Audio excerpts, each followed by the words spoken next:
to Suits and Sneakers, a series featuring sage advice and candid conversations with seasoned leaders from diverse backgrounds and styles. I'm your host, Carrie Tuttle.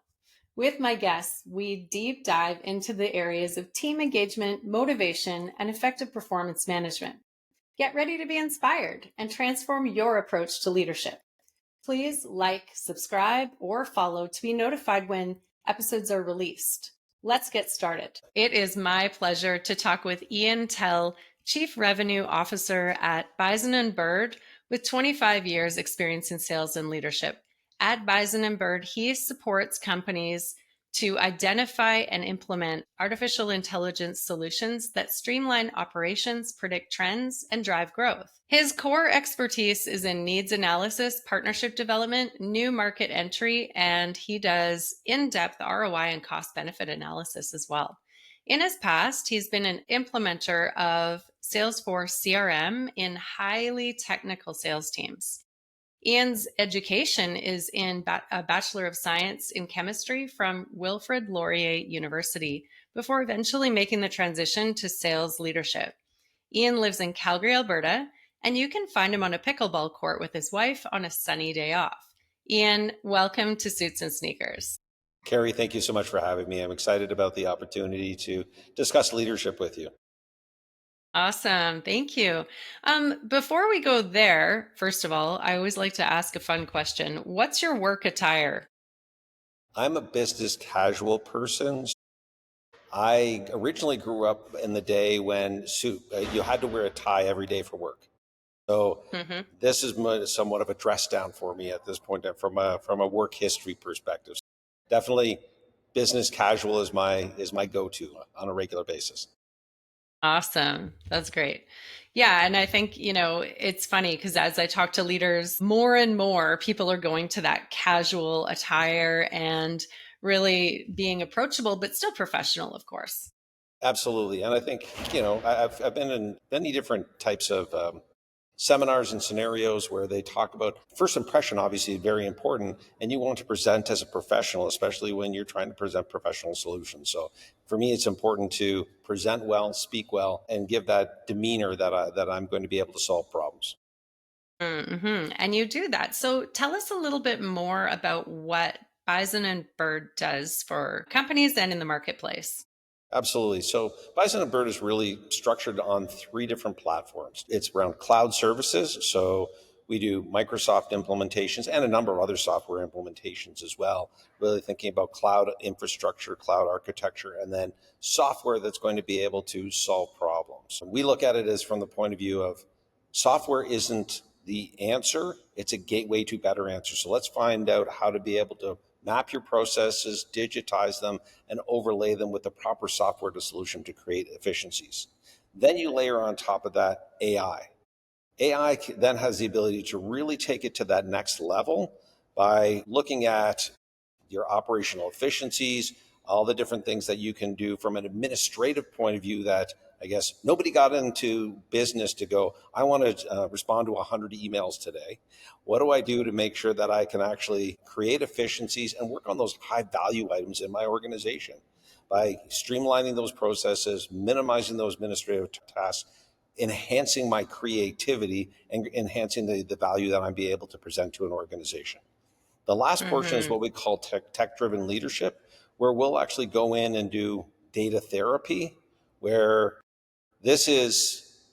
we're really looking at a situation where companies tend to buy too many pieces of software. And we are going to go in, take a look at what the software is, streamline that, hopefully reduce subscriptions and really enhance automations and AI to really drive that operational efficiency within an organization. So it's really three tiers between the cloud, AI, and tech-driven leadership to understand how to really drive that operational efficiency.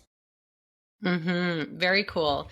Well, and I'm so excited to talk to you today because you and I have talked before about AI and about technology. And what really impressed me about you guys and your team is it's more than IT consulting. Like I love the therapy aspect because you really ask a lot of questions to truly understand what are you trying to accomplish. So can you talk a little bit more about that? And then I want to dig into AI. Absolutely. So again, I talked about software not being the answer.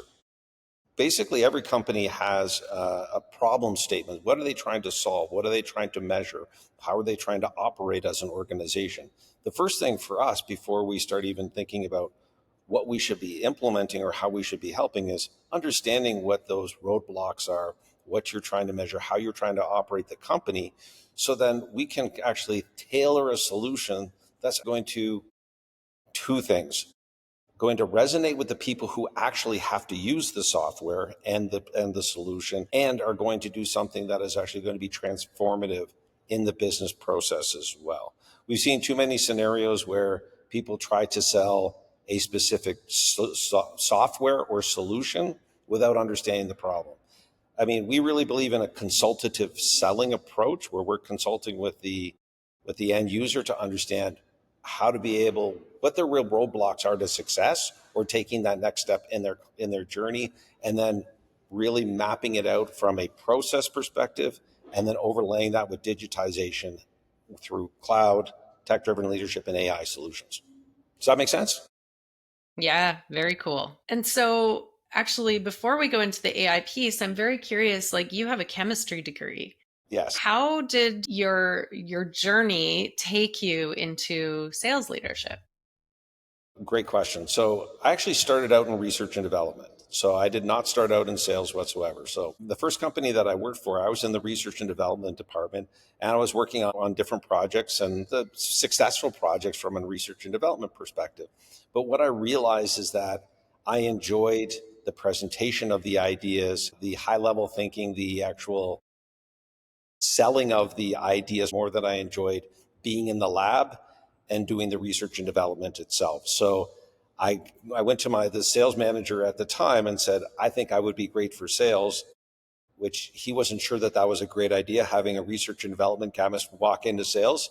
So he gave me some different tests, including he sent me on a 2-week journey. So I actually had to go to all the pulp mills in Western Canada to do basically an in-depth discussion of pH pulp and paper applications. And he honestly thought that after I came back after 2 weeks, I'd be like, I don't want to do this anymore. Who wants to be on the road for 2 weeks? And I was the opposite. I came back and I said, when can I go on my next trip?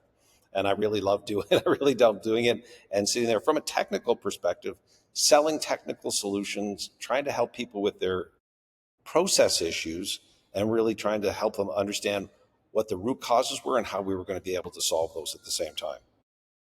So that's Yeah. how I ended up in sales, which ended up a lot of years ago, ended up moving me eventually into the sales leadership role. That was in Ontario, and I was moved out here 18 years ago with a company to take over sales and operations for another company 18 years ago, and I've been in Calgary ever since that point in time. So Mhm. how I got into this portion of things in the AI is myself and my partner, Ryan. We actually worked at another company together, and that's where I did help do a Salesforce implementation. So his background was really about operational excellence and around project management and finance and operations. And we found that we worked very well together in terms of mapping out processes, how things were going to work, and then being able to implement a digital strategy on top of that, which is really how I got into this role, which was let's move out of, I guess, the areas that I was in and what he was in to think about how do we help companies similar to the companies we worked with in the past to really unlock that potential and really focus in on that, not just what the software is, but really that entire journey, thinking about where consulting and technology collide to create value. Mhm. Does that make Yeah, I sense? love that. Absolutely. It makes sense. And I think, this is actually the risk right now because everyone's all like, woohoo about AI Mm-hmm. and without really understanding what it can do for them. And so, yeah, I would love to talk about like, let's think of operations leaders for now. How can AI support them in accomplishing business goals? More on that in a moment.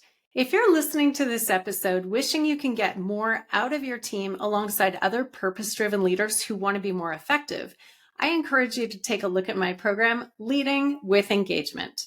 In it, I provide training and a practice field to gain confidence in communicating expectations that help team members stretch themselves and wow your customers.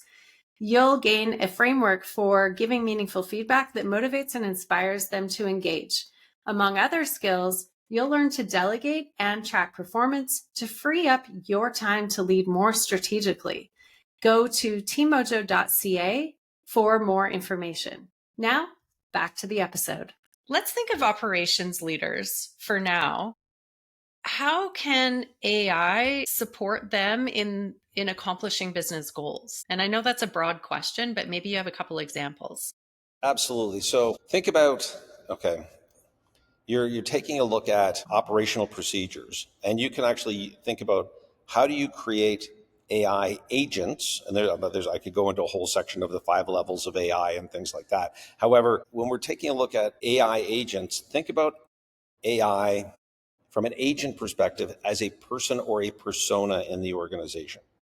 So really getting it to be specific about tasks and things you wanted to actually do within the organization. So for example, you're taking a look at technical specifications for manufacturing a product.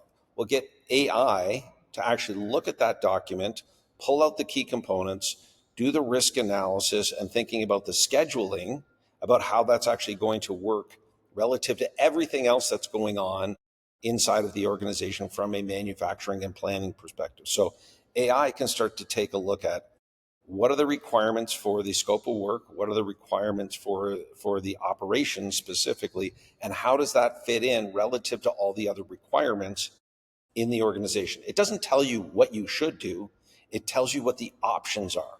So for example, you can look at it and go, I just got a rush order from a client and they need it in 4 weeks, but I'm pretty booked up right now.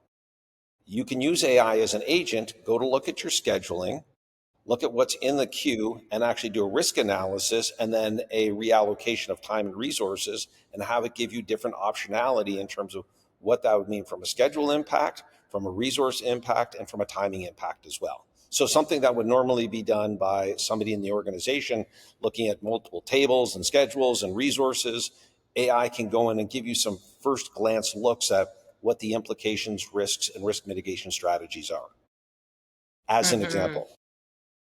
Yeah. Yeah.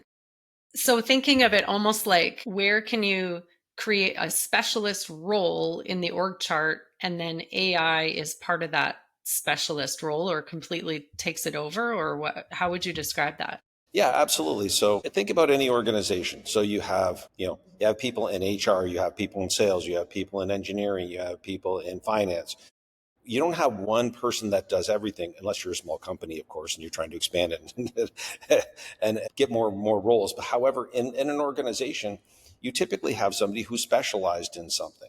AI is the same way when you think about an agent.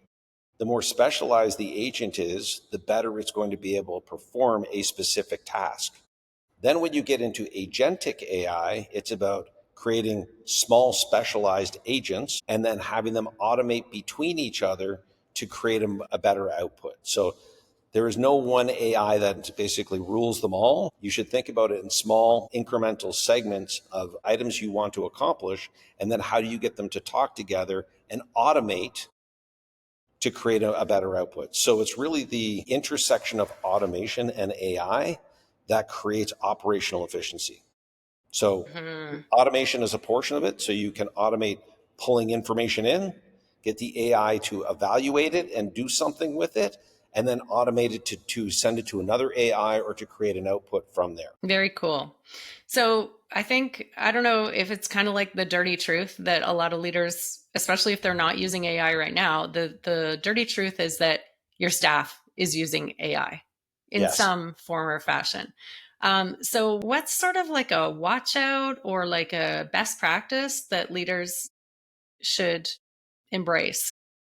Well, I guess first of all is think of, again, since you're thinking about AI as personas or people, what's the thing that you always need to think about is policy and procedure. So, okay, you want to use AI, fair enough. Anything that is private information should not be going out into just any GPT model. We should make sure that there's governance, security, everything that you need to have to make sure that our information stays our information. If it's for public consumption, for example, I will do LinkedIn posts, some social media. Well, I know it's going to end up in the public domain anyways. It's not that big a deal. But if you're going to do anything with customer information, financials, IP, you should really be thinking about how are you going to set up your system to make sure that everything that is proprietary, stays secure, and stays within your own architecture at that point in time. So I would say that it's part of it is looking at where you're going to use it, how you're going to use it, and the security around that. I mean, almost every company has an IT professional for exactly those reasons. And one of your most valuable assets is your information. How are you securing your information to make sure it stays your information and your client's information as well? Yeah. Yeah. That's a big one, right? Mm.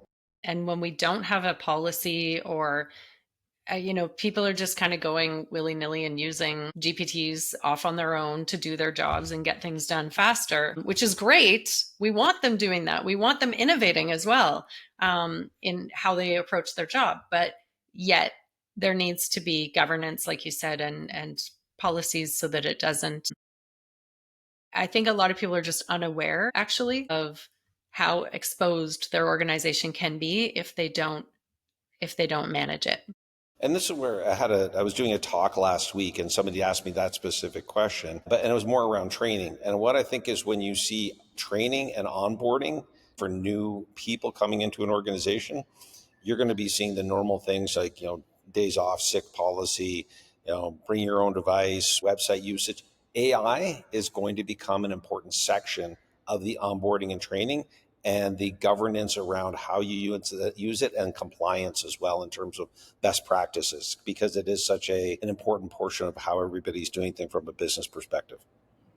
Mm-hmm. Yeah. Well, and I mean, we have policies, especially in marketing for, protection of customer data and, data security overall. So really, it kind of goes along with that. Absolutely. Mm-hmm. What can leaders do then to make their own job easier when it comes to using AI? I always start with data therapy. So don't just start implementing new stuff. I would actually say take a look at a week in your life and where are you spending your time?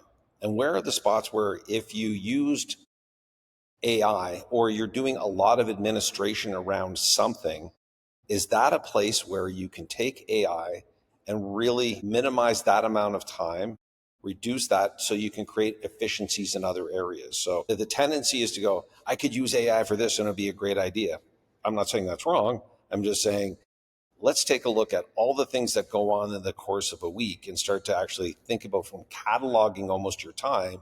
You go, I show up at work and I spend my first hour and a half reading through emails. Okay. So there is now, 7.5 hours a week gone just reading emails.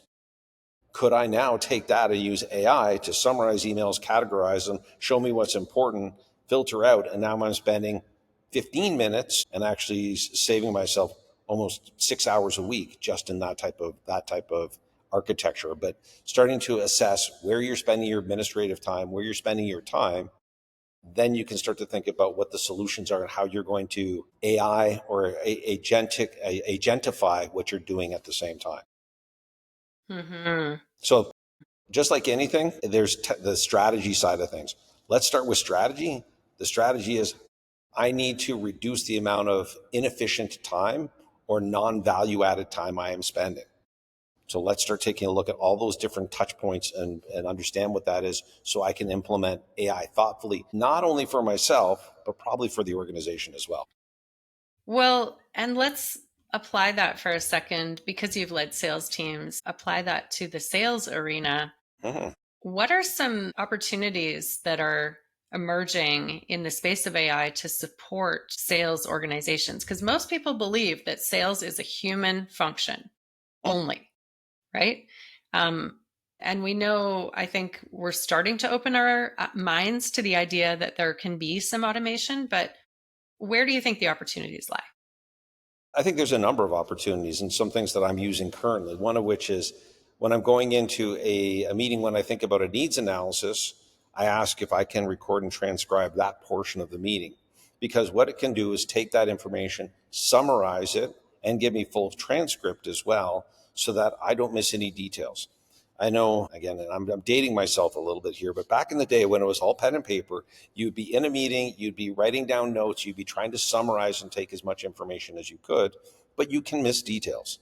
The advantage of recording and transcribing is you can actually have that entire transcript, query the transcript as well, and say, I remember something about this. Can you go back to that section of what we talked about, review it just to make sure that you understood context, you understood scope, you understood everything that was going on, so that it would actually, you could actually provide a better scope of supply and better answers to what was going on. So it reduces the amount of going back and forth, and also enhances your scope of work document you're providing to a client as well.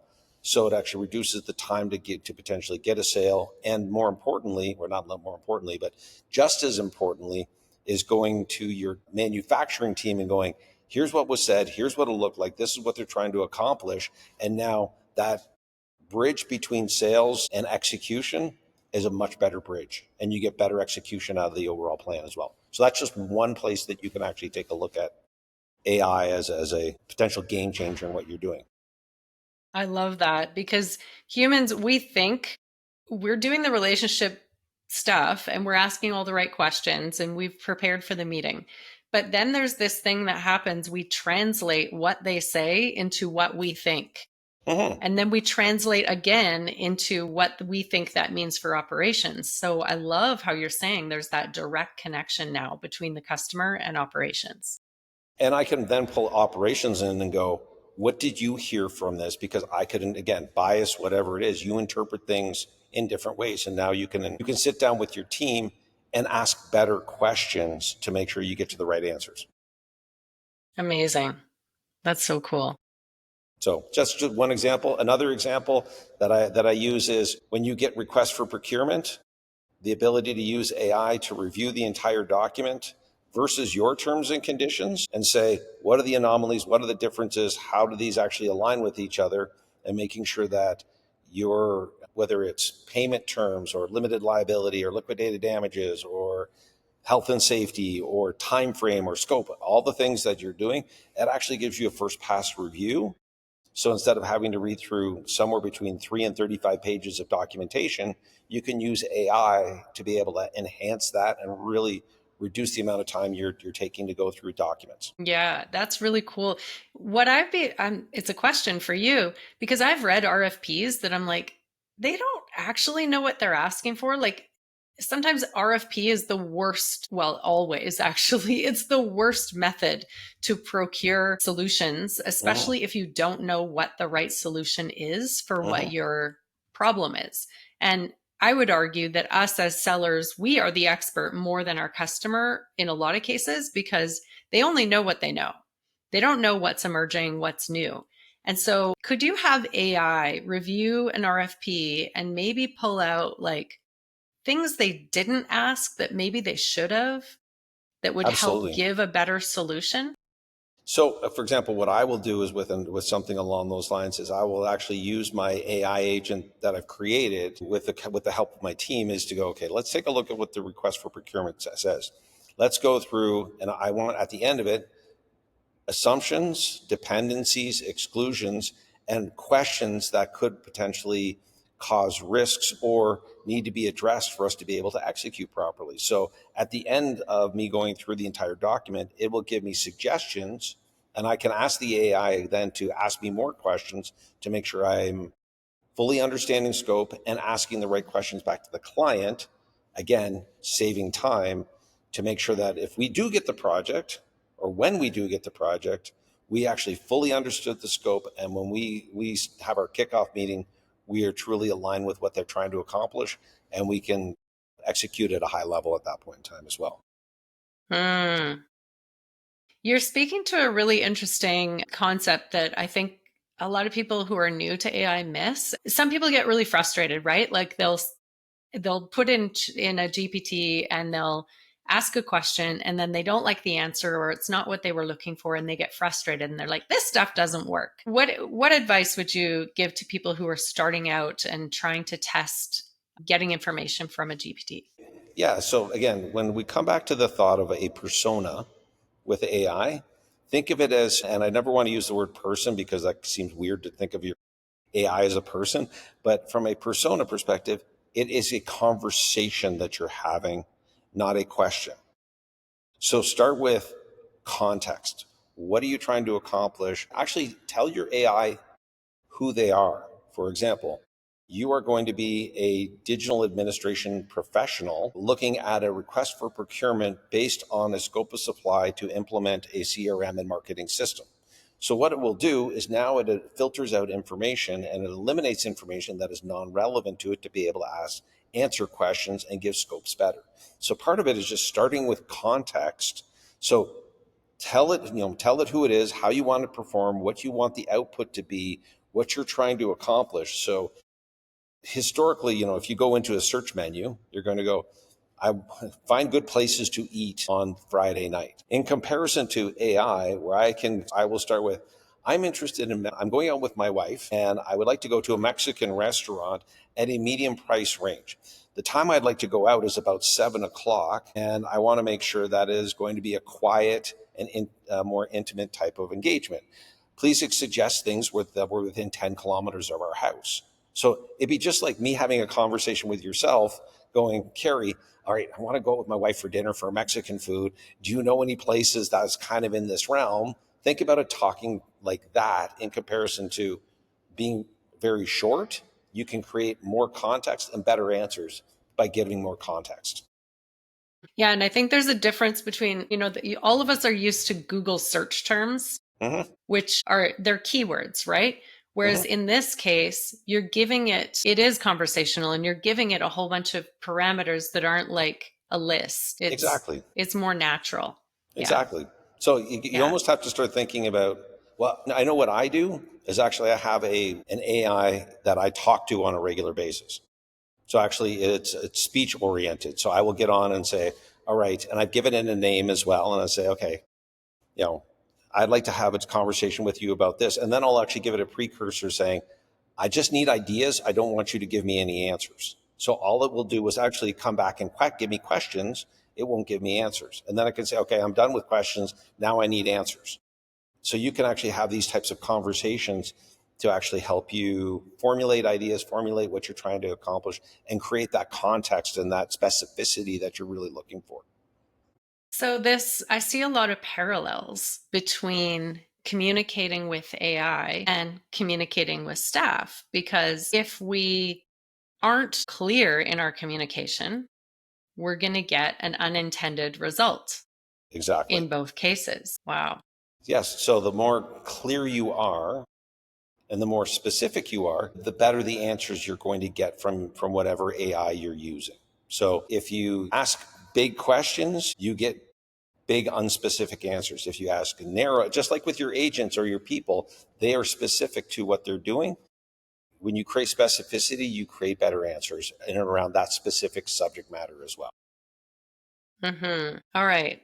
This is so cool. And I don't want to go too deep into the technical because I think people can find what they specifically need. In fact, what resources would you recommend for people who want to learn more about AI?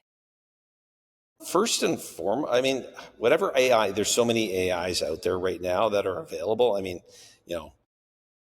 ChatGPT and Copilot and Perplexity and Claude. And again, I start my day with opening up, 7 different AIs, depending on what I actually want to accomplish, because each AI has its own, its own core service or thing that it's better at. So one of the things that you can do is even just start with your AI and ask it questions. So I would like to use you as an AI, and I'm comparing you versus these other AIs. What area are you better at than these other AIs? And just start to ask it questions.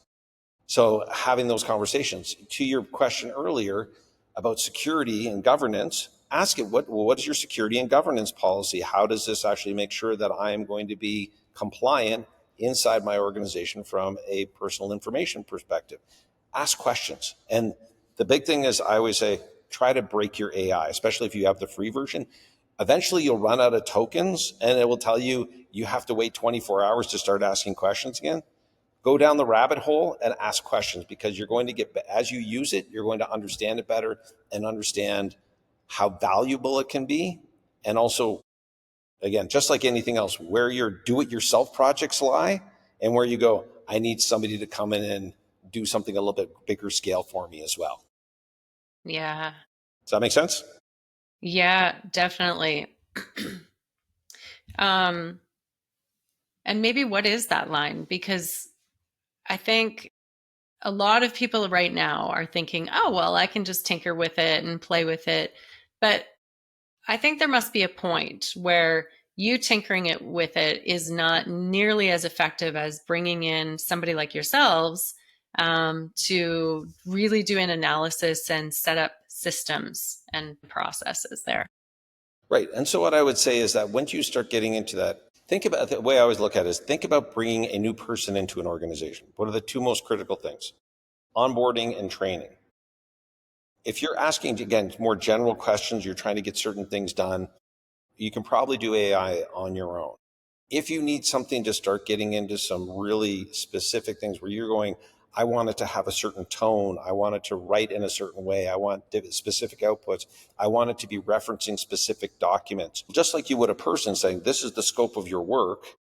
Well, if you're looking at, how do I onboard and train this thing in my organization, that's where you're looking for somebody like a Bison and Bird, for example, to come in and go, we're going to onboard and train that to be specific to what you want, to be able to access the resources you're looking for, and to create that output that is actually beneficial to you and to the organization, and is going to have that tone and clarity that you require to be able to do something with. Or even in like task automation and setting up processes that happen behind the scenes and don't require human intervention, at least for repetitive stuff. Exactly. So it could be as simple as an automation, or it could be an automation with an AI. Those are excellent places to think about. Okay, again, what's your most valuable commodity? Is probably time. Could I have somebody do this and just make it way easier for me moving forward? Mm-hmm. What's your favorite AI platform that you use? Oh, that's a tough Okay, one. maybe two. Maybe two. I'll give you two. Okay, I'm sorry. I apologize. I'm going to use three, and I apologize. Okay. So the three that I use most consistently are ChatGPT, Claude, and Copilot. And I use them for different reasons. Copilot I use because it has the ability to, there's two environments. One is called work and one's called web. I have the ability to use AI inside my work environment. So essentially everything is private and secure. So I make sure that there's the security element of what we're talking about is really, really true in terms of everything I'm doing from a customer, client, company information perspective.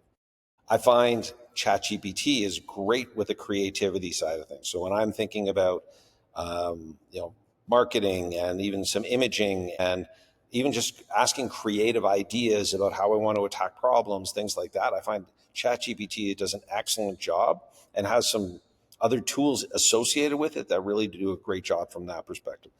Claude, I really enjoy from the point of view it does some is very good at standard operating procedures, very detailed structure around documentation, how you're going to be able to ask questions and ask context, and even it has the ability to actually program in its projects what are the parameters of the actual project itself. So I can list, here's what profession you're in, here's what the output is in, here's the tone I want to use, here's the format of the output. So it actually allows you to be very, very prescriptive in terms of what you're looking for to make sure that I'm going to get the outputs I look for, depending on what I'm working with at any point in time.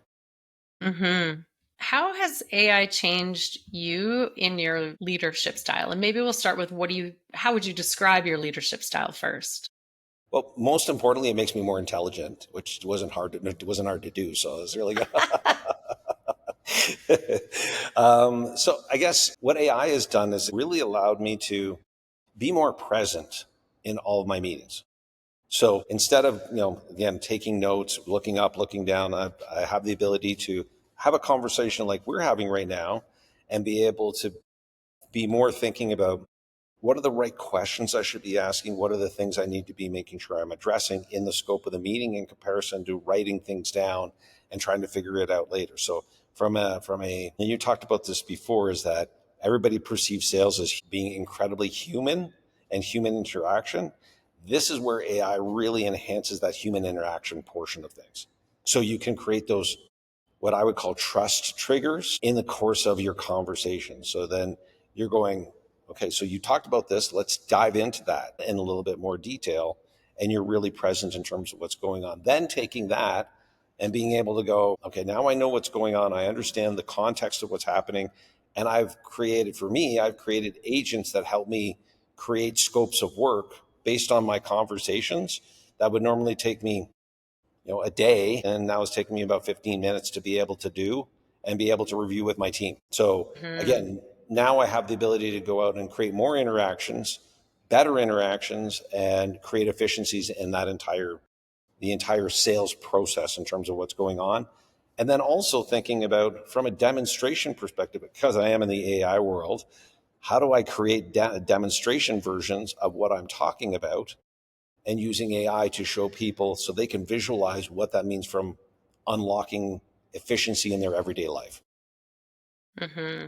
Does that answer your question? Oh, 100% it does. Oh, except for the part about how would your team describe your leadership style? Oh, that's interesting. My leadership style, I would say engaging is. Probably engaging is the best place to start. It's collaborative, and really it's about trying to accelerate their success. So I'm not trying to necessarily, say this is how you should do things, but try to get to how do you think you should do that, and why do you think you should do that, and what do you think the outcomes are going to be? So allowing people to go through that logical process on their own in terms of what they believe their outcomes are going to be by doing things a certain way. So we need sales processes 100%, but everybody needs to be true to who they are. So how do I overlay what needs to get done with who they are to ensure that it actually people feel comfortable with in those environments? Yeah, I like that. I'm hearing like very much an acceptance of how people want to work and who they are. Mm-hmm. Absolutely. Yeah, very cool. I know at one point I think we talked about a team that you had kind of transformed in how you were working or what Mm-hmm. you were trying to accomplish. Can you talk a little bit about that? Well, I guess sure. So, I mean, wherever I've gone, it's basically it's always about increasing sales. You know, um, so I'm much better. I'm good at understanding what some of those challenges are and how to be able to unlock certain market potentials, to be able to go after, unlocking the potential of people in an organization so they can be successful. Part of it is sitting down and not starting with what I think. It's okay, what do you think? What do you want to do? What do you want to become? What does that look like? And how do we start to create an environment where you're going to be able to be successful in that regard? And you can literally ask me anything you want. So, but by the way, I'm going to give you honest feedback about it as well. So if you want to, for example, somebody I used to work with, who's actually, him and I are talking right now about another project he's working on, is okay, what are you trying to accomplish in the scope of this project? Have you thought about what this means not only for you, but the other people you're going to potentially lead as well? What are the outcomes that you're trying to get, and how is that going to ultimately enhance your ability to get things done and enhance the organization at the same time? So if we start with those questions, you're going to be able to be very successful in however you want to be able to pursue that. So I'm not necessarily going to tell you all the hows, but let's understand about the what's and the whys, because those are the things that are really going to make sure that you're on the right track relative to what the company's goals are, the department's goals are, and your team's goals are at the same time. Mm-hmm. You seem very positive to me. I try to be. Yeah. So when you've taken that approach with, in this case, is it a client or like you No, it's said somebody actually you used to work? it's somebody who used to work for me and is now with another organization. So I'm working with them, and he's asking me questions as well. Okay. So when you have a conversation with him, how do those questions impact him? It's funny. So if I was thinking about it from an AI perspective, I always give context before I start a conversation. So if he's going to come and talk to me, or somebody within my team is going to come and talk to me, I will ask them what type of answer they're looking for. Mm. So are you looking for an answer? Are you looking for a discussion? Are you looking for a roadmap? What type of conversation do you want to have? Because this could be a 30-second conversation, it could be a 5 minute, or it could be an hour conversation, depending on what you're trying to accomplish. So before we start the conversation, I want to understand what you're trying to get out of this so that I can make sure that I'm being cognizant of what you're trying to accomplish, and I'm honoring your time along the way at the same time, and what your desired outcomes are going to be. So let's start with, because I guess what I've always said is never be afraid to ask me questions, only be afraid of the length of answer you might get. Uh, so context is critical. If you want to, Ian, tell me what to do, I can do that. If you're looking, I want to have a deeper discussion, let's start there. So just let's make sure that we understand what the road path for success in the meeting is, and we're going to be good to go. What a great communication skill that is, to clarify what's my role in this conversation? What do you need from me? Mm-hmm. Yep. Do you want me to be a sounding board? Do you want me to help you map things out? Like, you tell me what you're looking for, and I can play that role, because then you're going to feel successful coming out of it. If I just jump in and start giving you information, you could become frustrated. So let's understand the criteria for success before we start, and we're going to have a lot better success moving forward. What's a mistake that you've made in leading teams? I would say that I maybe give them a little bit too much latitude at times. Sometimes I need to sit down and go, okay, guys, here's what's going on. Here's what we need to do. And this needs to get done in this way. So there has been a spread, and this was much more prevalent in my early career relative to now, is creating those expectations and adhering to those expectations as well. So this needs to Mm-hmm. get done at this point in time, and this is what it needs to look like, making sure. So to your point, I tend to be positive and maybe overly trusting. So I need to make sure that I am still trusting with accountability. Yes. What advice would you give to young Ian when you first started out leading teams? Don't try to be somebody you're not. So I really liked the people in my organization in terms of their leadership style, what they were doing, how they operated and performed. And I tried to emulate what they were doing, which ended up, especially to begin with, to becoming sometimes inauthentic. So I needed to realize who I am, how I operate, and still incorporate the things that I thought were important from a procedural perspective, but into my own personality. So that I made sure that my level of authenticity went up significantly in terms of how I interact, how I perform, how I make my teams true teams, and I am a portion of the team. Not necessarily I can lead it, but my goal is not to have to lead, is that people are leading themselves, and I'm helping them in their journey in terms of their success. Hmm.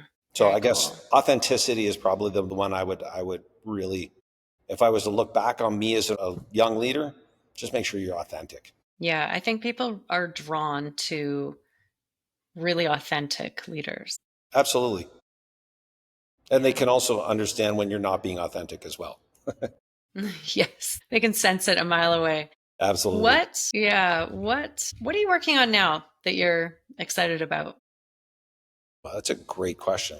So what we're working on now is from an AI. There's a couple different things. One of which is where we actually just launched a website that is in conjunction with what we're doing now. It's all about connecting information. So again, I talk about companies having X number of different pieces of software in the organization that do not talk to each other. And so the ability to gather, monitor, and understand information becomes difficult across different platforms. So we've actually created a website where you can go on and start to actually think about architecting what you want to see from a dashboarding or portal perspective. What information do you want to have access to?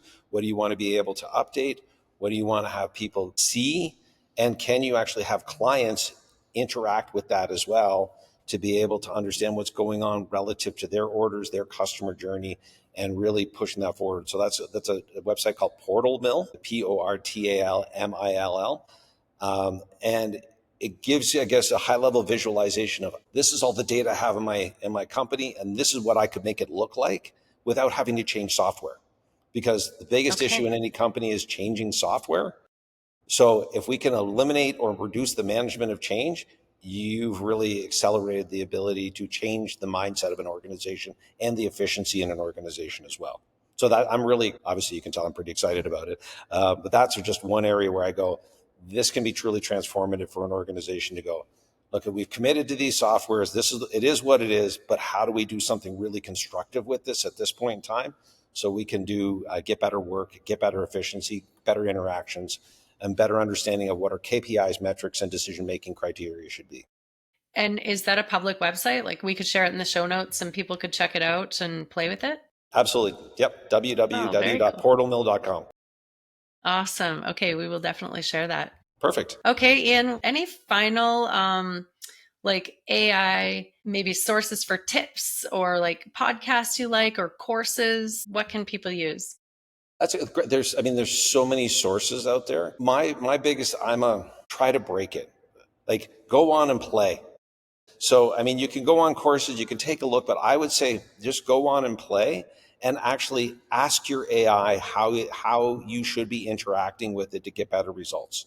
So don't be afraid to ask questions of the tool you're using, because it will give you really good answers in terms of what you should do and how you should do it, so that you can start to understand how to be able to be an AI genius, or like we always talk about it as an AI maverick, how you're going to do things differently and go out in the Wild West and get things done. Cool. So get AI to teach you how to use AI. Exactly. I love that. All right, Ian. Well, I thank you so much for being here and for sharing everything you have. It's really exciting. It sounds exciting to be part of this, like really a move. I don't know if you call it a movement or like a revolution of technology using artificial intelligence. So thanks again. Well, thank you so much for having me on. It's been a great conversation. I really enjoyed talking about it. And just really appreciate all your time and all the best of success to you as well, Carrie, and all the things you're doing and on the podcasting. It's been a great session. We're glad you joined us for Suits and Sneakers. If you want to be an expert guest, look for the link in the show notes. Don't forget to follow or subscribe to be notified of future episodes.